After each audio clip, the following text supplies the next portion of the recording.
Hello and welcome to Diskshelved with Adam White. Today we're going to be talking about Strangers in Paradise by Terry Moore.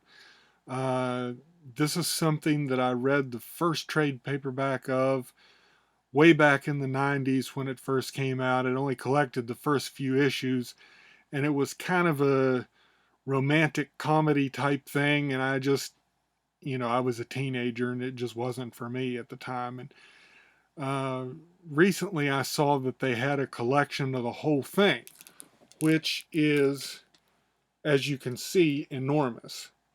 There was 107 issues, and I was like, how could there be 107 issues of a romantic comedy that had like a love triangle? And I was like, that's astounding to me. And so I thought, you know what? If something had that much staying power, then I need to check it out. And so I did, and I'm glad I did because it was so much more than what I thought it was. I mean, there is a love triangle and turns into a love quadrangle eventually. And you see half faces of some of the main characters there. The blonde is Kachu. Uh, Her name was Katina Chuvansky, so she calls herself Kachu for short. Francine is the one on the top, the black hair, and then down on the bottom in the glasses is David, and the woman beside him is his sister Darcy Parker. Uh, they're, in a sense, the main characters of this story. Um, Here's the other side too: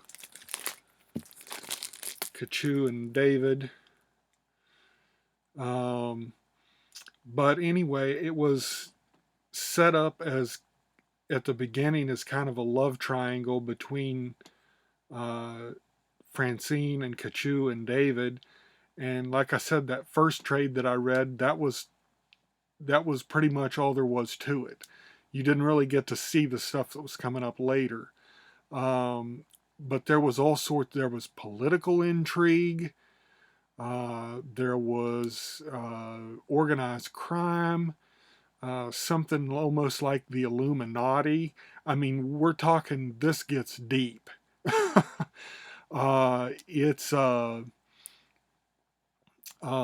just an amazing work.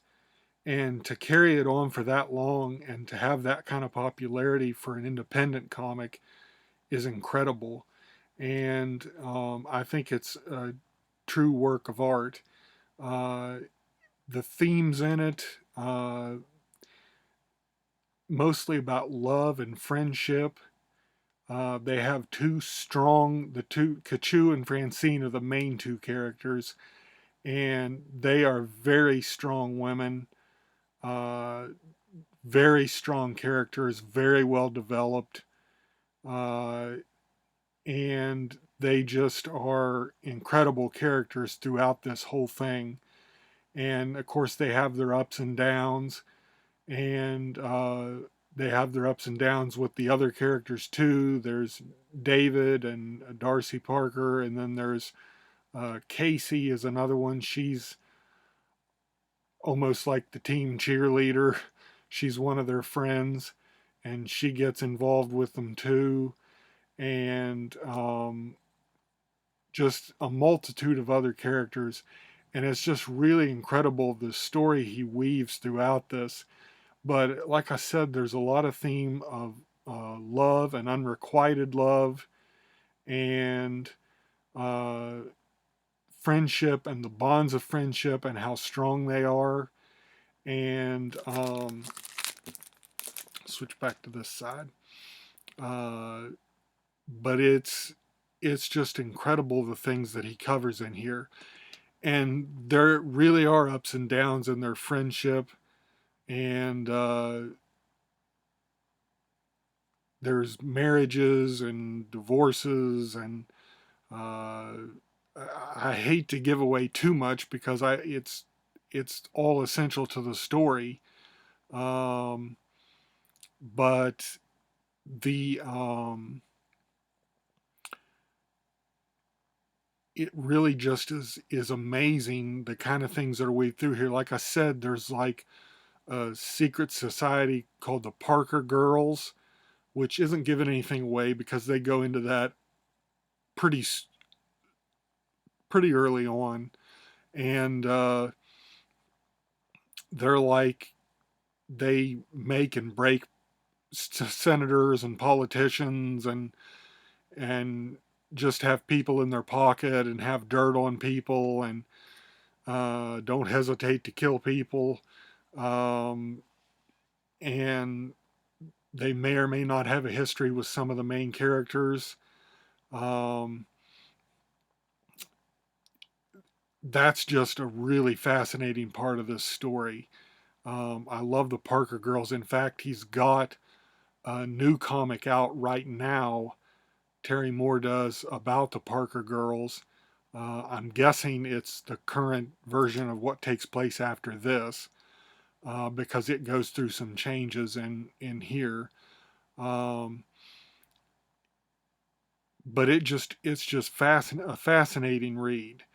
And like I said, the love quadrangle, I guess, eventually does play itself out, and something really strange happens about halfway through this. Uh, he goes kind of made fictional, and he cuts. You get sort of back and forth in time in the first half of this, and so you get glimpses of the future when the characters are older and have kids, um, and he has an issue or two in here. You can't really tell where the issue breaks are because it's just set up as one huge graphic novel in 2 volumes. Because one would have been way too big to hold. It was it was huge to keep a hold of them. You had to do a workout just to hold the book up. But um, he goes kind of metafictional and says, if you have a story and you don't know what's going to happen, who's to say you can't change it halfway through the story? And so some of the stuff that he did that was future versions of them no longer were relevant anymore. And things played out in a different way than what you expected. And I think it was a little confusing at first because it's kind of where the volumes change from 1 to 2. And I, I, I just had to read it very carefully. And, but he basically decides to go in a different direction from what he was going, and it works. It's a very well thought out story. It's exactly the right length.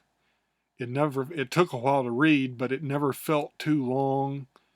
Um, some of the issues they had with each other would come up again and again, but that's just like any real relationship.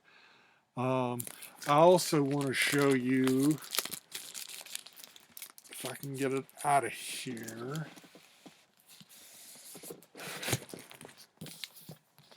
But here's here's volume 1. But I just wanted to open it up and show you some of the art. He's a really good artist. Uh, Terry Moore is. And something else that he does is he is really great with facial expressions. Most of the stuff you get in comic books today, especially in superhero books, everybody has the same expression, which is usually grim, and nobody has a very range of emotions. The only exception to that would be Kevin Maguire, who's a really awesome artist. He did the kind of funny JLA with Keith Giffen and J.M. DeMatteis, but he's done superhero stuff, and he really captures a range of emotions. Well, Terry Moore does that too, and he's a master at it. And he just really, really captures what people are thinking. You don't need, thought bubbles or any kind of explanation as to what's going on, because you can tell by the looks on their faces what they're feeling. And he does a really good job of that. He also does different things, like he'll do it like almost like a play sometimes. He'll have a picture, and then he'll have text. Also, I don't know if I can find it. Yeah, right here. He also goes to full text sometimes when he needs to get a lot in, and it would just probably take too long to do as a comic. It would eat up a lot of pages, so he'll do for 3 or 4 pages. He'll go in and do just text, and it works. It works. He especially does it when they're dealing with cops and the FBI, and it's almost like you're reading a mystery novel when he goes into that, and he does that a lot. And occasionally he'll do it with the main characters too, but um, just really fascinating. I really recommend this. I especially recommend it, like I said, when you're a teen. If you get far enough into it, you'll enjoy the intrigue. But I really think this is more for adults. Just simply, I mean, there's not even really that much language in here, so I mean, teenagers could read it, but I think adults would have a better perspective on this, and it would be better for an adult reader, at least in their late 20s and above. And also, if you're a female reader or know someone that's female that you would like to get to read comics, this would be a great comic to do that with, because, like I said, it revolves around two very strong female characters, very well developed characters, and really give women their due uh, in a way that most other comics don't. Because most, and yes, this was written and drawn by a man too, but he really went out of his way to research this and to, I'm sure, talk to women and get a real female perspective on this, because he does a really good job of it. And it would be great for female readers. But it's great for male readers too. Like I said, I really enjoyed it. I didn't know if I would, but I'm a sucker for an omnibus edition of something. And but anyway, really fascinating story. It never goes exactly where you think it's going to go, especially after it changes about halfway through. But really great story, really great ending, which I won't say anything about, but it's something you don't necessarily see coming. But there's love and heartbreak, and you never know who's going to end up with who, and it just is, and that's the main plot, is the characters. But there's also the plot involving the Parker girls and uh, the government, the FBI, the police, uh, the government. I mean, it really involves a large scope, and you're never quite sure what's going to happen next. Really great comic. I'd highly recommend it. You can get it directly from Terry Moore at Abstract Studios on the internet, his home site. Uh, and you can also get it, I think, at instocktrades.com. And that's where I got mine. And so it is available still. And like I said, it's a pretty hefty book. Um, like I said, it's two slipcase volume with two gigantic books, but really great art throughout. Really a master of expression on his characters. But again, Strangers in Paradise by Terry Moore. Excellent, excellent comic, and I highly recommend it. And I think you'll like it if you give it a try. But like I said, it may take you past the first 3 or 4 issues worth to say, okay, I see something deeper here than what I thought in the first few issues worth. So give it a shot, stick with it, and I think you'll enjoy it. So thank you for hanging out with me this week, and I will see you next week.